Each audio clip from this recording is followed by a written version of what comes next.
Futures trading हलाल है या हराम है?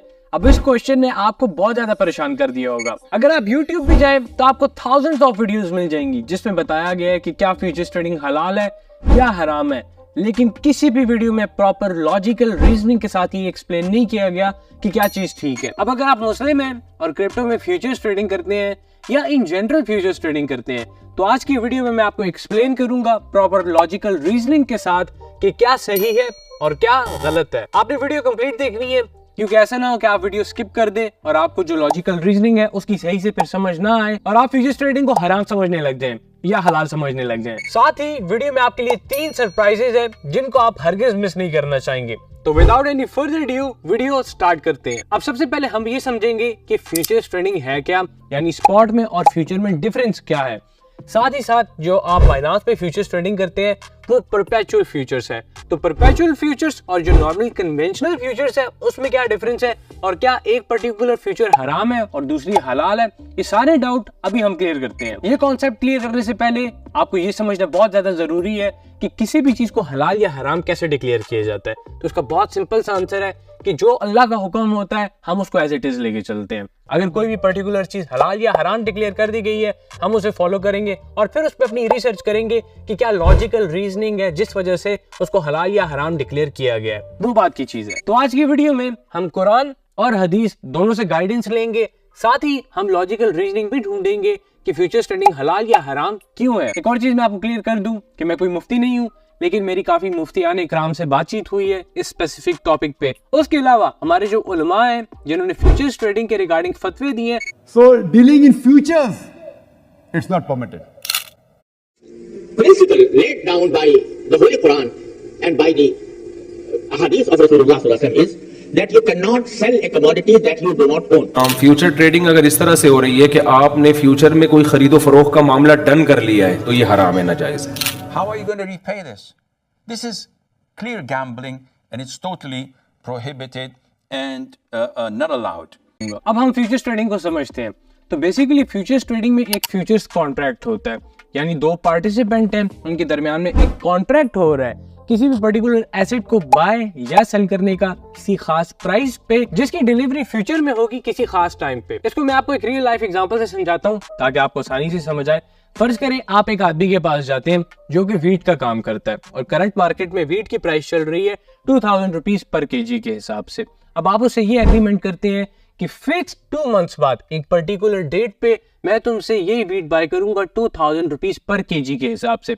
अब बेशक उस वक्त वीट जो है 3000 रुपीज पर केजी पे चली जाए या 1000 रुपीज पर केजी पे चली जाए, आपका जो एग्रीमेंट है जो कि 2000 रुपीज पर केजी के हिसाब से बाय करने का है, आप उसी के साथ स्टिक रहेंगे और ये कंपलसरी होगा कि आपने उससे एग्जैक्टली 2 मंथ्स बाद उस पर्टिकुलर डेट पे वो वीट बाय करनी है। और यही हमारे पास एक फ्यूचर्स कॉन्ट्रैक्ट की एग्जांपल है। अब फ्यूचर्स ट्रेडिंग की कॉन्सेप्ट की आपको समझ आ चुकी है। अब हम समझते हैं कि स्पॉट ट्रेडिंग क्या होती है, किस तरह से वर्क करती है।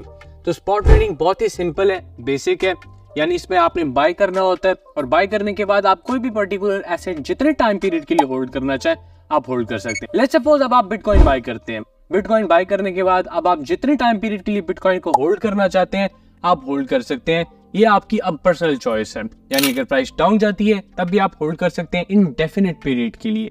सिमिलरली अगर अप भी जाती है तो आप होल्ड करना चाहें होल्ड कर सकते हैं, या सेल करना चाहें सेल कर सकते हैं, या किसी को अगर ट्रांसफर करना चाहें तो आप ट्रांसफर कर सकते हैं। यानी यहाँ पे आप एसेट को ओन करते हैं, एसेट आपकी पोजीशन में होता है। अब इसमें एक प्रॉब्लम होती है कि हमें नहीं पता कि कौन सा जो एसेट है वो हलाल है, कौन सा एसेट हराम है।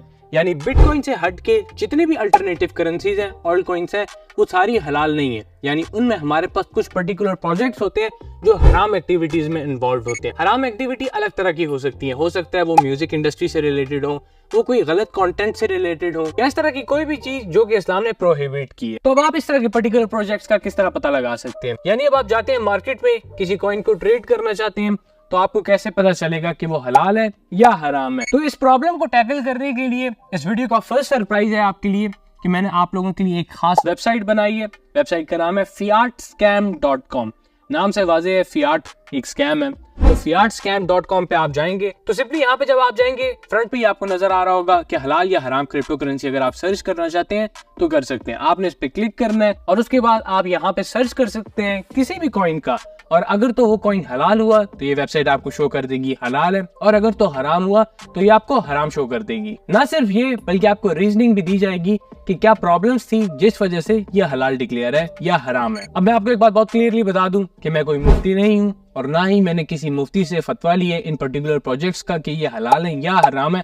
मैंने अपनी नॉलेज की बेस पे यहाँ पे डिसाइड किया कि क्या हलाल है क्या हराम है, क्योंकि हमारे पास मोस्टली प्रोजेक्ट्स हलाल ही होते हैं लेकिन कुछ प्रोजेक्ट्स हराम है। उनकी यूज केसेस को देखते हुए मैंने मेंशन किया है कि वो हराम क्यों है। तो वेबसाइट का लिंक मैं डिस्क्रिप्शन में दे दूंगा, आप वेबसाइट को जाके एक्सप्लोर कर सकते हैं। अब आपको स्पॉट और फ्यूचर्स ट्रेडिंग की समझ आ चुकी है, अब मैं आपको थोड़ा सा और इन डेप्थ लेके जाऊंगा ताकि आपको कॉन्सेप्ट सही से समझ आ सके। अब जो बाइनांस पे आप फ्यूचर्स ट्रेडिंग करते हैं बेसिकली वो परपेचुअल ट्रेडिंग है।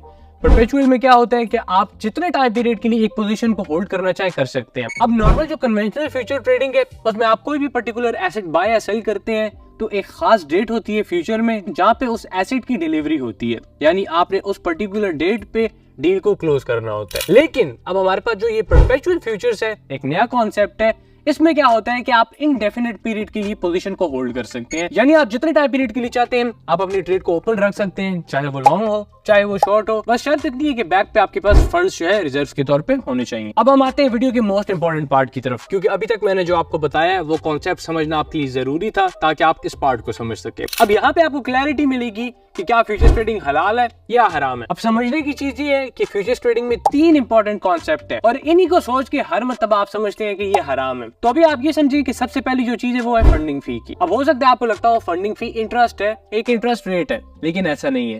फंडिंग फी एक बहुत मुख्तलिफ कॉन्सेप्ट है। इसमें ये होता है कि ज्यादा ट्रेडर्स जिन्होंने एक पर्टिकुलर डायरेक्शन में ट्रेड ओपन की हुई है ये एक फी देते हैं हर 8 घंटे बाद, और फी किसको देते हैं? ये अपने अगेंस्ट जो ट्रेडर्स हैं उनको प्रोवाइड करते हैं ये फी, जो कि तादाद में कम होते हैं। लेट्स सपोज 100 ट्रेडर्स हैं जिसमें से 60 ने लॉन्ग ओपन किया हुआ है, 40 ने शॉर्ट ओपन किया हुआ है, तो हर 8 घंटे बाद ये लॉन्ग पोजीशंस वाले इन शॉर्टर्स को एक फी देंगे। अब हो सकता है कि ये तादाद 60 से बढ़ के 65 हो जाए या कम होके 55 हो जाए, तो उस पर्टिकुलर सिनेरियो में जो ये फी पे करेंगे ये कम या बढ़ती जाएगी। हो सकता है ये फी पे ना करें, बाद में ये शॉर्टर्स जो है ये फी पे करने लग जाए।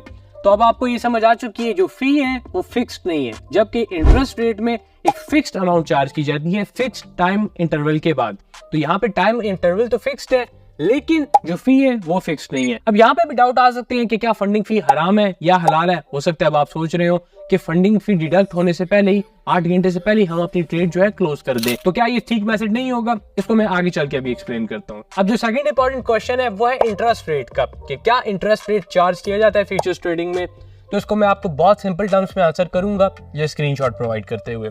यहाँ पे आप देखें ये पर्टिकुलर जो स्क्रीनशॉट है ये ऑफिशियल बाइनांस की वेबसाइट से मैंने ली है, और यहाँ पे बाइनांस अपनी क्लियर टर्म्स एंड कंडीशंस बता रहा है। और अगर आप गौर से पढ़ें तो यहाँ पे लिखा हुआ है कि बाइनांस डेली बेसिस पे आप जो ट्रेड ओपन कर रहे हैं उससे 0.03% इंटरेस्ट डिडक्ट करता है, यानी आपने जो ट्रेड ओपन की हुई है डेली बेसिस पे उससे 0.03% जो कि एक फिक्स्ड अमाउंट है, जो कि एक फिक्स्ड इंटरवल के बाद ली जा रही है, वो डिडक्ट की जा रही है। तो in simple terms futures trading में इंटरेस्ट बिल्कुल इन्वॉल्व्ड है, और ये मैं नहीं बोल रहा, ये कोई और नहीं बोल रहा, ये बाइनांस की ऑफिशियल जो वेबसाइट है वो बोल रही है। और इसी के साथ हमारे पास जो और प्लेटफॉर्म्स है मोस्टली वो भी इंटरेस्ट रेट जो है चार्ज करते हैं अपने यूजर्स से, यानी फंडिंग फी वाला जो कॉन्सेप्ट है उससे हट के अगर नॉर्मल इंटरेस्ट रेट की बात की जाए तो वो बिल्कुल यहाँ पे चार्ज हो रहा होता है, जिस तरह आपने खुद अभी टर्म्स एंड कंडीशंस को स्टडी किया है। अब इस्लाम में इंटरेस्ट को बहुत बड़ा गुनाह समझा जाता है, और आप सूरह बकरा की आयत 278-279 को देखें तो यहाँ पे क्लियरली बताया जा रहा है कि अगर तो आप इंटरेस्ट में इन्वॉल्व है तो अल्लाह और उसके रसूल की तरफ से आपके लिए ऐलान जंग है। अब आप जरा गौर से सुने इस बात को, समझें कि कितनी बड़ी बात है कि अगर तो आप इस पर्टिकुलर काम में इन्वॉल्व हैं तो अल्लाह और उसके रसूल की तरफ से आपके लिए ऐलान जंग है। और ऑब्वियसली कौन वो बेवकूफ हो सकता है जो कि अल्लाह और उसके रसूल के खिलाफ जाए, अगर तो वो ईमान रखते हैं। अब आप ये हदीस भी सुने जो कि सुनन इब्ने माजा की है, हदीस नंबर 2274। अगर आप इसको देखें तो इसमें कितने सख्त कलमात कहे गए हैं कि सूद के 70 तबके हैं, जिनमें सबसे कम संगीन है एक आदमी का अपनी माँ के साथ गलत कार्य करना। अब आपको खुद समझ आ चुकी है कि इंटरेस्ट कितना बड़ा गुनाह है और ये हमारे पास फ्यूचर्स ट्रेडिंग में बिल्कुल इन्वॉल्व्ड है। तो अब मुझे ये बताने की हरगिज जरूरत नहीं है कि क्या फ्यूचर्स ट्रेडिंग हलाल है या हराम है, आप खुद समझदार हैं। अब अगर तो आप ये क्वेश्चन कर रहे हो कि जो फंडिंग फी है वो हमसे हर 8 घंटे बाद चार्ज की जाती है, जो इंटरेस्ट है वो हमसे डेली बेसिस पे चार्ज किया जाता है, तो हम स्कैल्पिंग क्यों ना करें, हम शॉर्ट टर्म ट्रेड में इंटर करके उसको एग्जिट कर जाए, वो एक बेहतर तरीका है। ना उसमें फंडिंग फी इन्वॉल्व होगी, ना उसमें इंटरेस्ट रेट इन्वॉल्व होगा। तो आपका जो क्वेश्चन है वो बिल्कुल वैलिड है, लेकिन इस क्वेश्चन का आंसर मैं आपको एक और हदीस से जो है प्रोवाइड करता हूँ। आप सही तिरमिज़ी की ये हदीस नंबर 1232 सुने, जिसमें क्लियरली बताया जा रहा है कि जो चीज आपके पास नहीं है आप उसे सेल नहीं कर सकते हैं। अब इसका मतलब है कि अगर आप कोई चीज ओन नहीं करते हैं तो आप उसको सेल भी नहीं कर सकते हैं। अब हो सकता है यहाँ पे आप एग्जांपल ले आए ड्रॉप शिपिंग की, कि ड्रॉप शिपिंग में भी तो हम चीज को ओन नहीं करते हैं और हम थर्ड पार्टी को आगे सेल कर रहे होते हैं। तो मैं आपको एक चीज बिल्कुल क्लियरली बता दूं कि इस पे मैंने प्रॉपर रिसर्च की है, मुफ्तियान इकराम से पूछा है कि ड्रॉप शिपिंग भी अगर तो इस तरह से की जा रही है तो वो भी हराम है। यानी जो कन्वेंशनल मेथड है जिसमें आप एक चीज ओन नहीं कर रहे हैं और किसी थर्ड पार्टी को सेल कर रहे हैं और उसको नहीं पता कि आपके पास वो चीज नहीं है, तो ये हराम कंसिडर किया जाएगा। अब इसका अल्टरनेट मेथड क्या है? मेथड बहुत सिंपल है कि जो चीज आप ओन नहीं कर रहे हैं और अगर आप वो सेल कर रहे हैं तो आपने सामने वाले बायर को बताना होगा कि वो चीज अभी आपके पास नहीं है और किस तरह से आप उसको फिर प्रोसीड करेंगे, फिर ये चीज हलाल डिक्लेयर हो जाएगी। या एक एजेंसी जो कि सारा कुछ रन कर रही है वो भी हलाल जुमरे में आ जाएगा। या अगर आपकी खुद की एक वेबसाइट है और वहां पे आप ये सर्विसेज दे रहे हैं ड्रॉप शिपिंग की, तो ऑब्वियसली वहां पे आपको अपने टर्म्स एंड कंडीशंस में ये मेंशन करना पड़ेगा कि जो चीजें मैं सेल कर रहा हूँ वो मैं ओन नहीं करता, उसको हम बाद में देखते हैं, तो फिर ये ड्रॉप शिपिंग हलाल होगी। तो अब आपको बिल्कुल क्लियर समझ आ चुके हैं कि जो चीज आप ओन नहीं करते हैं उसको आप सेल नहीं कर सकते हैं। जबकि फ्यूचर्स ट्रेडिंग में आप अगर शॉर्ट सेलिंग करते हैं तो आप वो चीज सेल कर रहे हैं जो कि आप ओन ही नहीं कर रहे हैं।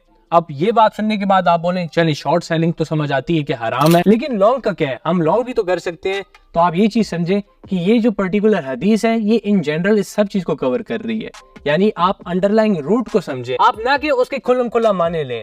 क्योंकि हमें जब भी कोई चीज इस तरह की पर्टिकुलर एक्सप्लेन की जाती है, चाहे वो कुरान की आयत हो चाहे कोई हदीस हो, तो उसको लर्न करने का भी मेथड होते हैं। लर्न करने से मुराद है, हो सकता है आप ऊपर सिर्फ तय पे रहें, आप ज्यादा इन डेप्थ ना जाए। अगर आप पानी में इन डेप्थ जाएंगे तो आपके पास और नॉलेज आएगा। हो सकता है आप बहुत बड़ा गोता लगाएं तो आपको खुल के सारा इल्म वाज़ेह हो जाए कि उसका क्या मतलब है। तो यहाँ पे आप ये समझे कि कोई भी चीज जिसको आप ओन नहीं कर रहे हैं उसको आप बाय या सेल नहीं कर सकते हैं। सिंपल इसमें ये एक्सप्लेन किया गया है। तो इस हिसाब से जो हमारे पास फ्यूचर्स ट्रेडिंग है वो ऑब्वियसली हराम की कैटेगरी में आ जाती है। तो अब आपको बहुत क्लियरली समझ आ गया है कि स्पॉट ट्रेडिंग क्या है, फ्यूचर्स ट्रेडिंग क्या है, परपेचुअल फ्यूचर्स में और नॉर्मल फ्यूचर्स में क्या डिफरेंस है, और जो फ्यूचर्स ट्रेडिंग है वो हराम क्यों है और क्या क्या रीजंस है जिस वजह से उसको हराम डिक्लेयर किया गया है। अब अगर तो आप इसको फर्दर और इन डेप्थ खुद लर्न करना चाहते हैं, आप चाहते हैं एक फतवा आप देखें, तो मैं डिस्क्रिप्शन में मुफ्ती तकी उस्मानी साहब को जो फतवा है उसका लिंक प्रोवाइड कर दूंगा, आप उसको भी जाके देख सकते हैं। और उस फतवे में उन्होंने क्लियरली बताया है कि जो फ्यूचर्स ट्रेडिंग है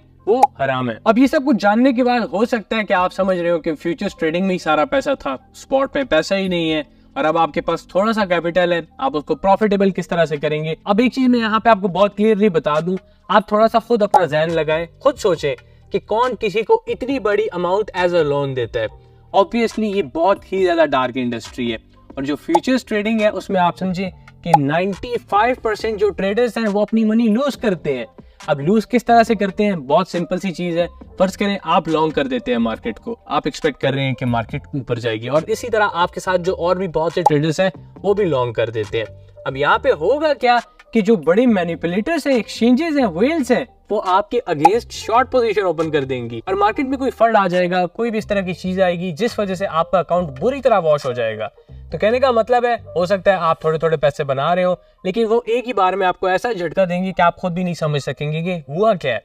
अब मैं हरगिज ये नहीं बोल रहा कि फ्यूचर्स ट्रेडिंग में आप पैसे नहीं बना सकते हैं, क्योंकि ये बात बिल्कुल जो है इलॉजिकल होगी कि फ्यूचर्स ट्रेडिंग में पैसे नहीं है। बिल्कुल आप फ्यूचर्स ट्रेडिंग में अगर प्रॉपर लर्निंग के साथ आए तो आप पैसे बना सकते हैं, लेकिन आप ये समझे कि मोस्टली जो आवाम है हमारी वो लर्न नहीं करती है और वो आके रैंडम ट्रेड कर रहे होते हैं। तो रैंडम ट्रेड करने में होता क्या है कि वेल्स इजीली उनको हंट कर सकते हैं, उनको लिक्विडेट कर सकते हैं, जबकि यही आवाम रैंडमली अगर स्पॉट में आगे ट्रेड कर रही होती है तो इनकी मर्जी है कि ये जब तक चाहे उस पोजीशन को होल्ड कर सकते हैं, कोई उनसे आके उनका कॉइन छीन नहीं सकता, उनको लिक्विडेट नहीं कर सकता, क्योंकि वो उनकी अपनी पोजीशन में आ जाता है। तो अब आपको ये बहुत क्लियरली समझ आ चुका है कि क्या डार्क गेम्स जो है चल रही हैं, किस तरह मोस्टली जो ट्रेडर्स हैं वो अपनी मनी लूज कर रहे हैं और हर साल बिलियंस ऑफ डॉलर्स इन वेल्स की जेबों में भर रहे हैं। तो अब आपने करना क्या है कि आपने सिर्फ स्पॉट ट्रेडिंग करनी है, और अगर तो आप स्पॉट ट्रेडिंग सही से करें तो उसमें भी आप अच्छे खासे पैसे बना सकते हैं, बिल्कुल एक पीसफुल माइंड के साथ। और अगर तो आपको ये सारा कुछ नहीं पता, आपके पास नॉलेज नहीं है जिसकी बेस पे आप प्रॉपर ट्रेडिंग कर सकें, तो यहाँ पे आता है वीडियो का सेकंड सरप्राइज,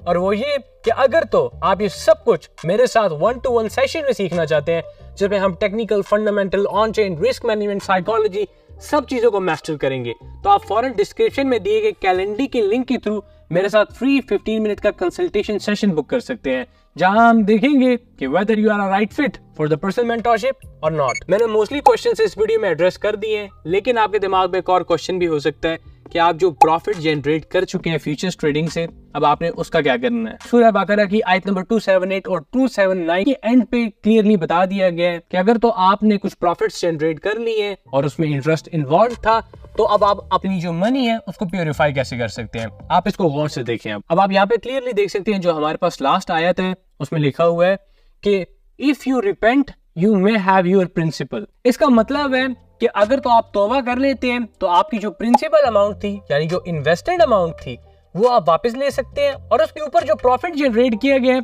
आप उसको अल्लाह की राह में दे दें। अब आप एक चीज समझें कि यहाँ पे मैंने कोई खुद से बात नहीं की है, जो आयत थी मैंने उसको एज इट इज आपके सामने रखा है और बताया है कि अगर तो आपने सूद से पैसे कमा लिए तो उसका अब हल क्या है कि आप अपनी मनी को प्योरीफाई कर सके, अपने गुनाहों से बच सके। फर्दर अगर आप इसमें क्लैरिटी चाहते हैं तो आप क्या कर सकते हैं कि अपने जो मुफ्तियान इकराम हैं, अपने जो आसपास के बड़े इल्म रखने वाले लोग हैं, उनसे जाके मशवरा कर सकते हैं कि आप इस तरह से पैसे कमा चुके हैं, अब उस पैसों का क्या किया जाए, और वो आपको इस पे सही से गाइड कर लेंगे। उम्मीद है आपको वीडियो अच्छी लगी होगी और आपको बहुत कुछ सीखने को मिला होगा, आपको समझ आ गई होगी आपके लिए ठीक क्या है, आपके लिए गलत क्या है। इस वीडियो में बहुत ही ज्यादा मेहनत लगी है, बहुत ज्यादा रिसर्च की गई है। मैंने वेरियस जो वीडियोस हैं उनके जो कमेंट सेक्शन में जो ट्रेडर्स थे, जो बेसिकली व्यूअर्स थे, उनको जो प्रॉब्लम आ रही थी उनको टैकल किए कि उनको एक क्वेश्चन से दूसरे क्वेश्चन में डिफिकल्टी हो रही थी, और आपने देखा होगा कि मैंने तकरीबन जो सारे डाउट